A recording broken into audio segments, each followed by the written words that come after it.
Hello guys! Dito nga kami sa FCJ Chicken House. Dito lang to sa Punturin, Valenzuela. Hanapin nyo lang tong Maximum Fuel. Dahil high recommended ko tong chicken house na to. Kilala nga to dahil for only 79 pesos meron ka ng dalawang chicken. Hindi lang yon dahil only rice at only gravy na din.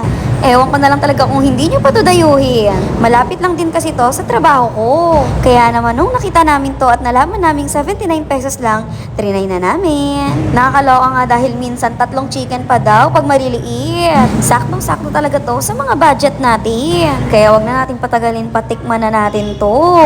Syempre, tinay ko muna ang favorite kong balat. Honest review guys, masarap talaga yung chicken nila. Masarap din yung gravy. Kaya for sure na masisira yung diet nyo dito. Kaya naman kung gusto nyo i-try dito, puntahan nyo lang dito sa may Punturin, Valenzuela. So yun lang, salamat sa panonood. Bye guys!